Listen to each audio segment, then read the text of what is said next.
ये सब जो है ना सब चावल वाला भोग यहाँ से पॉपुलेशन ज्यादा है। तो चलिए अब हम लोग इसमें देखने वाले हैं कि विभिन्न कृषि क्रांति। विभिन्न कृषि क्रांति मतलब इसका मतलब ये होता है कि जैसे किसी भी खेती को जो है ना करने के लिए जो हम लोग उसमें क्रांति लाते हैं, उसमें जो नया टेक्नोलॉजी लाते हैं, नया टेक्नोलॉजी, तो उसी को हम लोग बोलेंगे यहाँ पे विभिन्न कृषि से संबंधित क्रांतियाँ। अब क्रांति का मतलब यहाँ पे लड़ाई झगड़ा से नहीं है, हम तो कृषि के बारे में बात करेंगे यहाँ पे। तो हरित क्रांति का संबंध किससे है? गेहूं से, खाद्य उत्पादन से। खाद्य उत्पादन से हरित क्रांति से गेहूं का ये हुआ कि हरित क्रांति का प्रभाव सबसे बेसी गेहूं पे पड़ा है, लेकिन उगा तो हम उसको तो हम लोग लेंगे खाद्य फसल में। तो खाद्य उस उत्पादन में जो क्रांति आया है उसको हम हरित क्रांति बोलते हैं। तो हमसे क्वेश्चन में ये रहता है कि हरित क्रांति का संबंध किससे है? खाद्य उत्पादन से। और हमें अगर पूछे कि श्वेत क्रांति का संबंध किससे है? दूध उत्पादन से। श्वेत क्रांति का संबंध दूध उत्पादन से। नीली क्रांति का संबंध मछली उत्पादन से। मत्स्य उत्पादन से संबंधित है नीली क्रांति। नीली क्रांति किससे संबंधित? मछली उत्पादन से। या हमको ऐसा पूछे कि मत्स्य पालन को बोलते हैं नीली क्रांति, मत्स्य उत्पादन को क्या बोलते हैं? चाहे क्वेश्चन उल्टा पूछे या सीधा पूछे, हमको दोनों तरह से याद कर रखना है। हाँ अच्छा, उर्वरक उत्पादन को क्या बोलते हैं? उर्वरक भूरी क्रांति। उर्वरक उत्पादन को कौन सा क्रांति? भूरी क्रांति। अच्छा, अंडा उत्पादन को? अंडा नहीं रजत क्रांति। अंडा उत्पादन रजत क्रांति। अंडा उत्पादन रहेगा तो क्या बोलेंगे? रजत क्रांति। तो रजत क्रांति का संबंध किससे हुआ? अंडा उत्पादन से। उर्वरक उत्पादन के? भूरी क्रांति। यानी भूरी क्रांति को क्या बोलेंगे? उर्वरक उत्पादन। एकदम रहता भी है सेट में, हम देखे हैं कई जगह पे। अच्छा, पीली क्रांति का संबंध किससे है?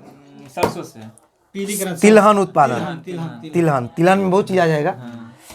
तो पीली क्रांति का संबंध तिलहन। और बायोडीजल उत्पादन? कृष्ण क्रांति। बायोडीजल उत्पादन कृष्ण क्रांति। बायोडीजल उत्पादन का संबंध किससे है? कृष्ण क्रांति।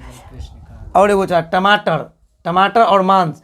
टमाटर भी लाल और मांस जो होता है, अगर किसी को हम काटते हैं बकरी सबको, तो मांस जो काटेंगे तो वहाँ से ब्लड निकलेगा, और ब्लड भी लाल, तो इसको बोलेंगे लाल क्रांति।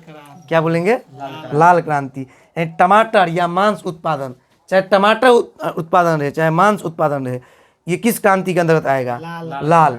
हम टमाटर लाल होता है, इसीलिए हम इससे भी याद रख सकते हैं कि लाल क्रांति। अच्छा, झींगा मछली उत्पादन को क्या बोलते हैं? कौन सी क्रांति? झींगा। याद करो, फूलागाछ। कौन फूलागाछ? कौन करो घर पर जे रही छे, कोई फूलागाछ रखने रही छे, आ कोई तोड़ लेला तो पिटैयो लगे छे आदमी। गुलाब क्रांति।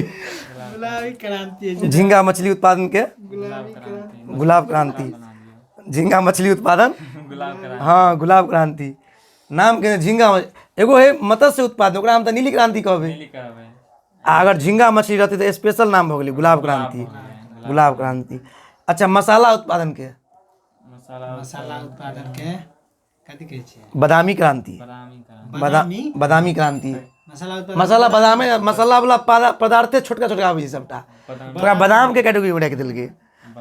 तो याद कर ले कि मसाला वाला जीर मरीच भऽ गेलै, क्या रंग के सौंफ भऽ गेलै, सबटा छोटे रहै छै, तो हम बादाम के लिए इकट्ठे मिला के, तो बादामी क्रांति। तो मसाला उत्पादन के बादामी क्रांति। मसाला उत्पादन को किस में रखा गया है? बादामी क्रांति। यानी बादामी क्रांति के अंतर्गत कौन सा आता है? मसाला उत्पादन। अच्छा, फल उत्पादन में कौन क्रांति? सुनहरी क्रांति। फल उत्पादन में सुनहरी क्रांति। फल उत्पादन में सुनहरी क्रांति। अच्छा, नदी जोड़ो परियोजना में हाँ क्रांति है। हाँ छै ने, एक बेर बतौने छलहुँ अहाँ सबके। अमृत क्रांति। नदी जोड़ो परियोजना अमृत क्रांति। अखनो अगर जोड़े तो अमृत के नाम देल जाए। नदी जोड़ो परियोजना अमृत क्रांति। नदी जोड़ो परियोजना किससे संबंधित है? अमृत क्रांति। अमृत क्रांति से संबंधित है। किससे संबंधित है? अमृत क्रांति। अच्छा, आलू उत्पादन, ये तो हो जाएगा। आलू उत्पादन, आलू उत्पादन, उत्पादन हाँ, गोल क्रांति। गोल क्रांति आलू उत्पादन, गोल गोल क्रांति। अच्छा, आलू उत्पादन को किस क्रांति के अंतर्गत रखा गया है? गोल क्रांति। गोल क्रांति, यानी आलू उत्पादन में जो वृद्धि किया ना, उसके लिए जो क्रांति आया उसको गोल क्रांति नाम दिया गया है। अब बागवानी के लिए स्वर्ण क्रांति, बागवानी के लिए स्वर्ण क्रांति। स्वर्ण एकदम स्वर्ण के स्वर्ग से जोड़ दी छियै। जखने बागवानी करते तखने की भऽ जेतै, जगह स्वर्ग जगह एकदम शुद्ध साफ सुथरा स्वच्छ, तो ओकरा कहल गेलै स्वर्ण क्रांति। स्वर्ण क्रांति। और स्वर्ण माने तो सोना है। हाँ, स्वर्ण सोना जी चमका लगता है। चमकऽ लगतै, एकदम बढ़िया से मजा आबि जेतै, शुद्ध में सांस लिअ। अच्छा, चमड़ा उत्पादन के कोन क्रांति कहबै? वर्दी जे पहिनै छै ओकरा की कहै छी पुलिस वाला सबके? कोन वर्दी? कथी के खाकी, खाकी खाकी क्रांति। तो चमड़ा उत्पादन के, चमड़ा उत्पादन के की कहबै? खाकी क्रांति। चमड़ा उत्पादन के खाकी क्रांति। अच्छा, कच्चा तेल उत्पादन के की कहबै? क्रांति। अच्छा, कच्चा तेल उत्पादन के कच्चा तेल उत्पादन कथी? काली क्रांति। कच्चा तेल उत्पादन को क्या बोलेंगे? काली क्रांति। कच्चा तेल उत्पादन को काली क्रांति। कच्चा तेल उत्पादन को किसके अंतर्गत रखा गया है? काली क्रांति के अंतर्गत रखा गया है। और चमड़ा को खाकी। खाकी। हम दोहराते हैं, आप लोग बोलिएगा। चमड़ा को क्या बोलेंगे? खाकी क्रांति। अच्छा, बागवानी को किसके अंतर्गत? स्वर्ण क्रांति। एकदम याद है। बागवानी को स्वर्ण क्रांति। अच्छा, आलू उत्पादन को गोल क्रांति। बड़ी आसानी से याद हो रहा है। आलू उत्पादन गोल क्रांति।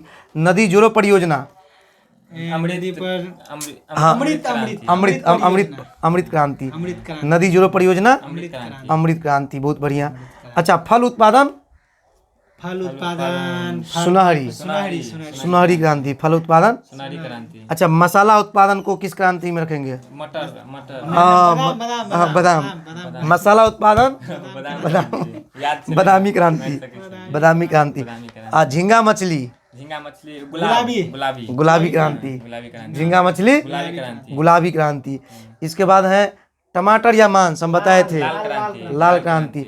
टमाटरो होइ छै लाल, टमाटरो लाल। अगर कोनो बकरी उकरी के कटै छी तऽ मांस जो वो लाल क्रांति मतलब खून क्रांति। खून भऽ गेलै लाल क्रांति। लाल क्रांति। अच्छा, बायोडीजल उत्पादन कृष्ण क्रांति। हाँ, कृष्ण क्रांति। ई तो भूलबे नहीं करू, कृष्ण क्रांति है जब बायोडीजल से निकला लगली तो। अच्छा, पीली क्रांति किसको बोलेंगे? तिलहन उत्पादन। या तिलहन उत्पादन को किस क्रांति के अंतर्गत रखेंगे? तो पीली क्रांति के अंतर्गत। अच्छा, अंडा उत्पादन को किसके अंतर्गत? रजत क्रांति। हाँ, तो अंडा उत्पादन को हम लोग रखेंगे रजत क्रांति में। अंडा उत्पादन को किस में रखेंगे? रजत क्रांति। उर्वरक उत्पादन के भूरी क्रांति। इम्पोर्टेंट है, ई जे इम्पोर्टेंट छी भूरी क्रांति। उर्वरक वाला जे पूछे, ये क्या को सेटों में देख लेलिए। अच्छा, मत्स्य उत्पादन के कथी में रखबे? नीली क्रांति। हाँ, नीली। मत्स्य रहते नीली, लेकिन झींगा मछली रहते तो गुलाबी। मछली है द्वारा नीली पड़े क्या कि समुद्र से नीला पानी। हाँ, एकदम समुद्र में पानी नीला। दूर से देखते हैं, अभी चंद्रमा से जो फोटो आ रहा है हमारे जो इंडिया मतलब पूरे पृथ्वी का, पूरा नीला दिख रहा है एकदम बैगन की तरह। तो हो गया, इसीलिए नीली क्रांति बोल दिए। अच्छा, दूध उत्पादन के की कहोगे? श्वेत। दूध उजला भी होता है, तो दूध उत्पादन को क्या बोलेंगे? श्वेत क्रांति। खाद्यान्न उत्पादन को? खाद्यान्न उत्पादन। हाँ, खाद्यान्न मतलब फसल उसल जो होइ छै, तो कोन क्रांति? जल्दी कहियो अहाँ सब। हरित क्रांति। हरित क्रांति। खाद्यान्न रहती, ओहिमे जे लाओल गेलै, तरक्की कयल गेलै, ओहिके लेल जे नया नया टेक्नोलॉजी लायल गेलै, ओकरा कहल जाय हरित क्रांति।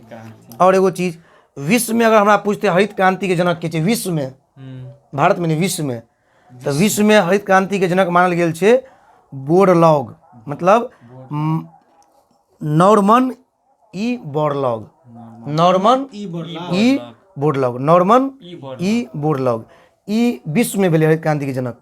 लेकिन अगर भारत में पूछते हरित क्रांति के जनक के छी, तो भारत में नहीं, जनक नहीं, मतलब भारत में हरित क्रांति के जनक तो भऽ गेलै डॉक्टर M.S. स्वामीनाथन।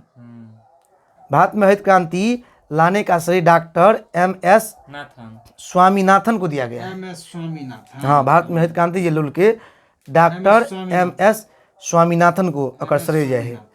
आ भारत में हरित क्रांति की शुरुआत भेले कहिया से?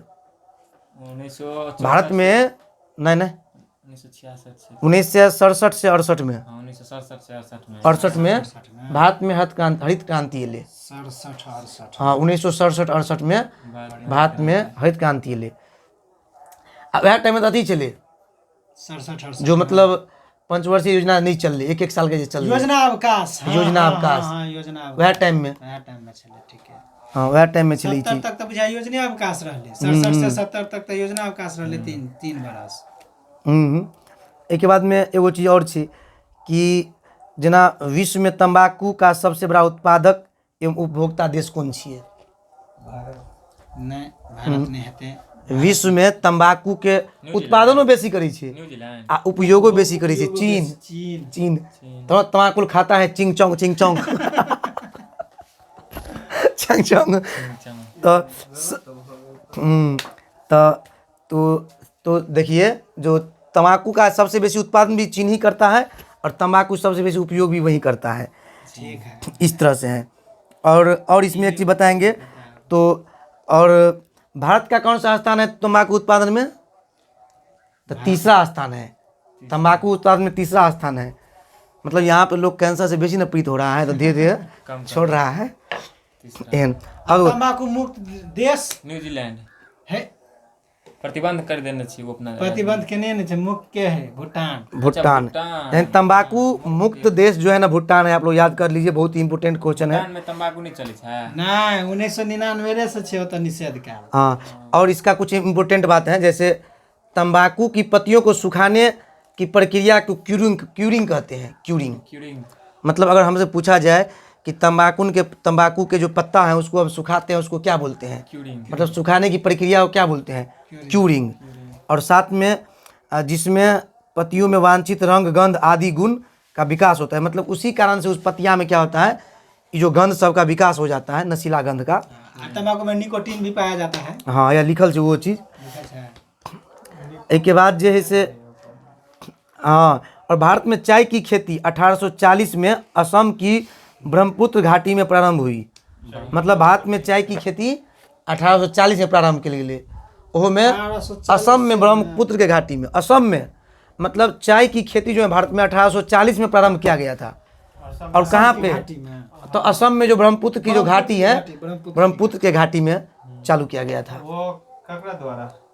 हाँ, उसके बारे में नहीं पता है, देख लेंगे। नाम नहीं याद है। और चाय की पत्तियों में क्या पाया जाता है? कैफीन तथा टैनिन। तंबाकू में पाया जाए कैफीन, आप लोग याद रखिए कैफीन। कि चाय की पत्तियों में कैफीन तथा टैनिन की प्रचुरता पाई जाती है। पूछ देता है डायरेक्ट टैनिन। कि चाय की पत्तियों में क्या पाया जाता है, तो कैफीन, टैनिन। अगर कैफीन और टैनिन दोनों रहे तो इनमें से एक से अधिक मारिए, और कहीं एक ही रहे तो एक में मारिए आप लोग। इस तरह से। और बोला है कि भारत में सर्वोत्तम चाय दार्जिलिंग में पैदा किया जाता है। दार्जिलिंग कहाँ पे है? तो पश्चिम बंगाल में। हाँ, पश्चिम बंगाल है। पश्चिम बंगाल में का हिस्सा है दार्जिलिंग। तो भारत में सबसे बेसी चाय का उत्पादन दार्जिलिंग, आप लोग याद रखिए। और विश्व प्रसिद्ध उलंग किस्म की चाय ताइवान में पैदा की जाती है। तो विश्व में जो प्रसिद्ध एक चाय जो प्रकार है उलंग जो किस्म है, उलंग किस्म, उस उलंग किस्म जो है ना कहाँ पे पैदा की जाती है? ताइवान में। किस्म। हाँ, चाय क्यों? चाय में कैफीन तथा टैनिन। कैफीन पाया जाता है कॉफी में, और चाय में टैनिन। हाँ, तो वो टैनिन। चाहिए के अंदर आवे छै कॉफी। चाय में टैनिन, कॉफी में कैफीन। गूगल से अच्छा। पूछ रहल छियै ना। कॉफी में कैफीन अच्छा, कॉफी में कैफीन, और चाय में टैनिन। चाय में टैनिन। ओके, बहुत बढ़िया बात है। कौन से कॉफी हो गए? कैनिन। आ सबसे अच्छा एगो चीज और देखो ना, कहवा वाला सबसे उच्च कोटि का कहवा अरेबिका होता है। अरेबिका। क्वेश्चन में रही जाती ना, रही ना। सबसे उच्च कोटि के कहवा क्या बोलते हैं? अरेबिका। अरेबिका एक में मन पर आबि गेलै, अगर आबि गेलै तो बाकी ऑप्शन पर नजरे नहीं जेते। अरेबिका। आ कहवा की अन्य दूगो और किस्म छै, जगह हम रोबस्ता कहै छियै आ लिबेरिका कहै छियै। रोबस्ता लिबेरिका हाँ, रोबस्ता लिबेरिका मतलब सबसे उच्च कोटि के तऽ कहि देबै हम अरेबिका। अरेबिका एकर दूगो और किस्म छै कहवा के, तऽ कहवा के दूगो और किस्म है, ओकरा रोबस्ता व लिबेरिका कही छिए। तो इस तरह से हम लोग इसमें इतना ही, फिर मिलते हैं अगले वीडियो में अगले नए टॉपिक के साथ।